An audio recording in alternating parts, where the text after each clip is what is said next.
Good morning class. हमने colligative properties में first property कर ली थी, that is relative lowering in vapour pressure. आज हम करेंगे second property, that is elevation in boiling point.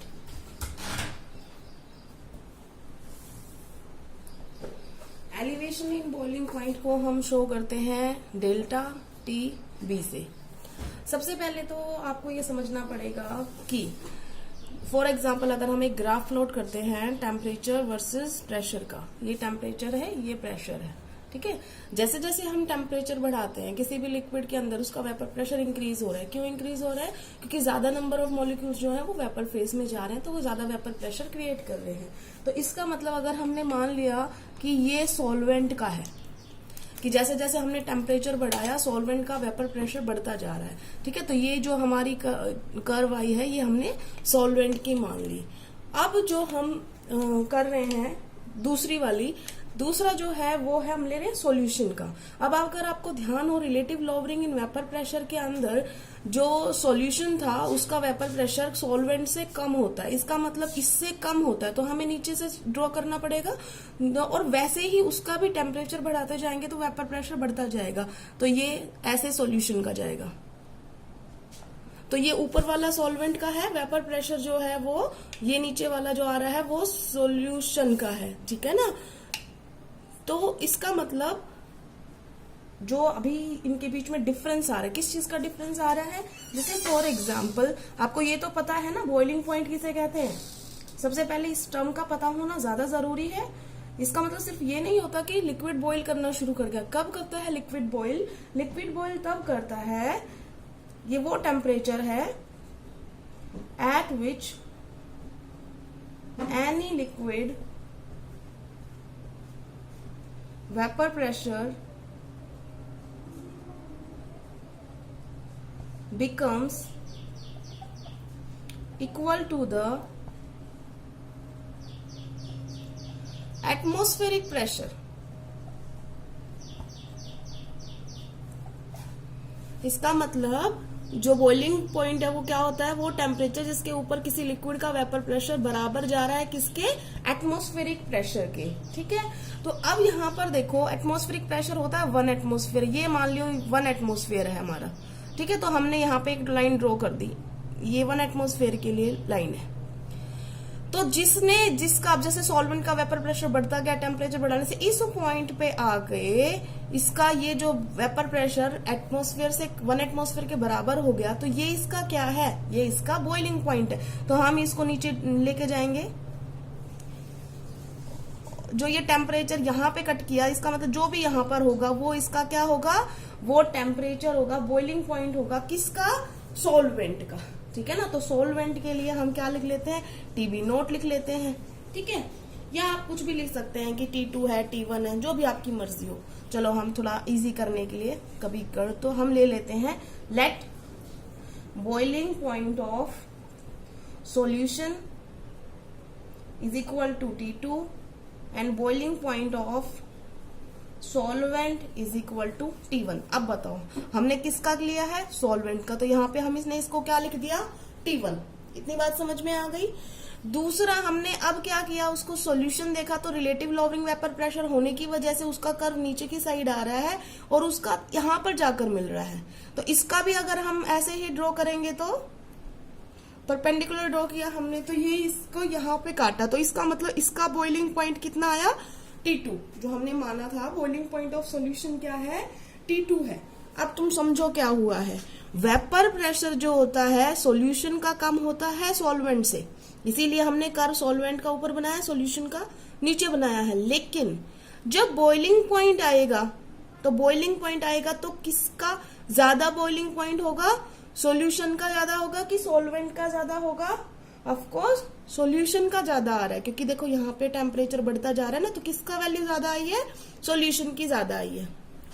इसको इस तरीके से समझ लो ना, ज्यादा टेम्परेचर हीट करना पड़ेगा इसके वेपर प्रेशर बदलने के लिए। देखो इसको इतनी ही मार्जिन तय करनी थी और इसको इतनी करनी थी, तो इसको ज्यादा करनी थी इसलिए इसका टेम्परेचर बॉइलिंग पॉइंट का ज्यादा है। इसको कम रास्ता तय करना था यहाँ तक पहुंचने के लिए, तो इसका कम है। तो जो हम अभी बात कर रहे थे कि जब सॉल्वेंट था तब उसका जो बॉइलिंग पॉइंट था, जब उसको सॉल्यूशन में कन्वर्ट किया तो उसका बॉइलिंग पॉइंट बढ़ गया। देखो नाम क्या है प्रॉपर्टी का, elevation in boiling point. Elevation होता है बढ़ावा, इंक्रीज, ठीक है ना। तो इसका बॉइलिंग पॉइंट क्या हो गया, इंक्रीज। पहली प्रॉपर्टी क्या थी, रिलेटिव लॉवरिंग। वेपर प्रेशर कम होता है सॉल्यूशन का और बॉइलिंग पॉइंट ज्यादा होता है, एलिवेशन होता है, इंक्रीज होता है। तो अब एलिवेशन इन बॉइलिंग पॉइंट को अगर हम निकालें कि कितना हो गया, एलिवेशन कितना हुआ है, इसको हम लिखते हैं डेल्टा टीबी।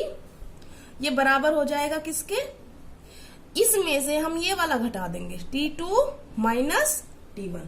इतना समझ में आ गया। तो ये एलिवेशन एक तरीके से क्या है, ये इंक्रीज है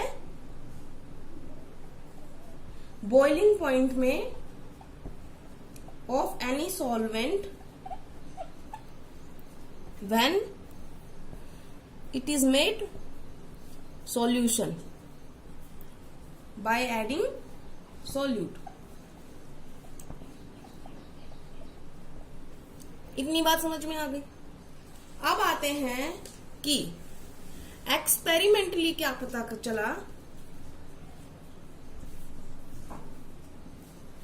एक्सपेरिमेंटली ये पता चला कि एलिवेशन इन बॉइलिंग पॉइंट, इसका मतलब delta TB is directly proportional to molality of the solution. देखो ये तो हमने लिख लिया था कि क्या है डेल्टा टीबी। एम क्या है यहां पर, एम मोलेलिटी है सॉल्यूशन की। तो ये आपका हो गया। अब इसको जब हम खोल के ओपन करते हैं तो डायरेक्टली प्रोपोर्शनल जब भी आता है तो कोई कांस्टेंट वैल्यू आती है, उसको हमने लिखा और वो कांस्टेंट वैल्यू है KBM, ठीक है। ये हमारा डेरिवेशन हो गया एलिवेशन इन बॉइलिंग पॉइंट के लिए। बहुत बहुत बहुत इंपॉर्टेंट सारी की सारी है प्रॉपर्टीज, और ज्यादातर 2 नंबर का न्यूमेरिकल आता है इस टाइप वाले न्यूमेरिकल, या तो डेल्टा टीबी का आएगा या डेल्टा टीएफ का आएगा, मतलब एलिवेशन इन बॉइलिंग पॉइंट या डिप्रेशन इन फ्रीजिंग पॉइंट। इतना समझ में आ गया। अब जो आया है इस कांस्टेंट, ये कांस्टेंट अगर हम बोलें कि ये क्या है, ये केबी जो है वो मोलल एलिवेशन कांस्टेंट है। इसका दूसरा नाम भी है बेटा इबुलियोस्कोपिक कांस्टेंट। क्या नाम है, इबुलियोस्कोपिक कांस्टेंट। मोलल एलिवेशन कांस्टेंट भी है, इबुलियोस्कोपिक कांस्टेंट भी है, ठीक है। तो अब अगर हम हमें इसको डिफाइन करना हो तो आप क्या करोगे कि केबी क्या है। अगर कोई डेफिनेशन पूछे डिफाइन केबी, तो आपको भी कोई डेफिनेशन देनी हो ना, आप उसका डेरिवेशन में सबको 1 कर दो और उसके बराबर कर दो किसी दूसरी चीज को। तो ये एम मोलेलिटी दे रखी है, अगर ये 1 हो जाए तो ये इसके बराबर हो जाएगा। तो इसकी डेफिनेशन क्या होगी कि molal elevation constant is equal to the elevation in boiling point when molality is 1, कि जब मोलेलिटी 1 होगी तो इसकी वैल्यू इसके इक्वल होगी। तो इसका मतलब इसके बराबर आ जाएगी एलिवेशन इन बॉइलिंग पॉइंट की। इतना आपको समझ में आ गया होगा। मोलेलिटी आपको पता ही है क्या होती है।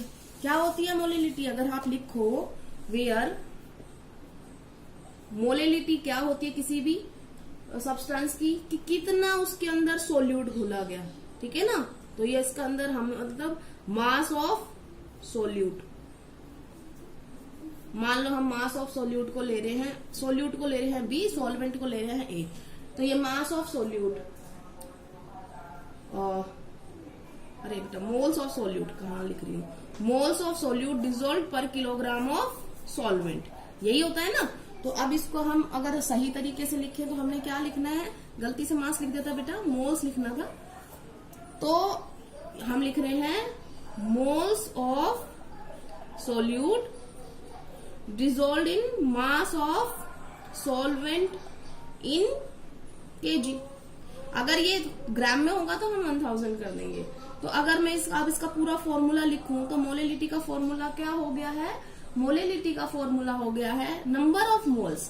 तो नंबर ऑफ मोल्स कैसे निकालते हैं, मास ऑफ सोल्यूट बटे में मोलर मास ऑफ सोल्यूट, ठीक है, बटे में mass of solvent in KG. Mostly जो होते हैं न्यूमेरिकल वो ग्राम में होते हैं, तो अगर ये ग्राम में दिया होगा तो उसमें हम 1000 इंटू कर देंगे। अब जो ये आई है, ये हम इसको इक्वेशन 1 लिख देते हैं। इक्वेशन 2 की जो वैल्यू है वो हम 1 में पुट कर दें तो हमारे पास क्या आएगा, हमारे पास डेल्टा टीबी की वैल्यू आ जाएगी, लिख सकते हैं हम, ठीक है। Delta TB is equal to K B W B, हम इसको नीचे भी लेके यहां लिख सकते हैं ना, तो W B M B W A और इंटू में क्या आ जाएगा 1000। ये आपका आ गया प्रॉपर। कई बार क्या होता है आपसे क्या कैलकुलेट करवाते हैं, वो मोलर मास कैलकुलेट करवाते हैं, तो आपको घबराना नहीं है, मोलेलिटी जिसको आती है वो आराम से निकाल सकता है। तो आपसे मान लो कई बार केबी दिया होगा, डेल्टा टीबी दिया होगा, तो आपसे मोल्स निकलवा ले, ये देके डब्ल्यूए देके सॉल्वेंट का, मतलब इनमें से कोई एक टर्म नहीं दी होगी, तो इस टाइप के न्यूमेरिकल इसमें आते हैं। यार मोस्टली ये वाला भी नहीं आता, ये थोड़ा टफ हो जाता है, ये वाला देते सिंपल बिल्कुल। मोलेलिटी आपको प्रोवाइड होगी, आपको डिप्रेशन पूछा होगा, सॉरी एलिवेशन पूछा होगा, या टेम्परेचर बॉइलिंग पॉइंट का पूछा होगा। बस इतना ध्यान रखना आपने कि जब कोई एलिवेशन पूछ रहा है इसका मतलब है ये डेल्टा टीबी की वैल्यू पूछ रहा है, और अगर बॉइलिंग पॉइंट पूछ रहा है तो बेटा बॉइलिंग पॉइंट ये अलग अलग है।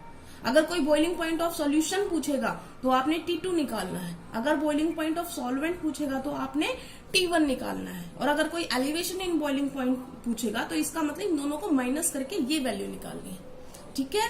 तो आज ये हमारा हो गया है एलिवेशन इन बॉइलिंग पॉइंट, ठीक है। नेक्स्ट लेक्चर में हम करेंगे depression in freezing point, same to same है इसके बिल्कुल जैसा ही, तो हम आज ही कर लेंगे उसे। Thank you class.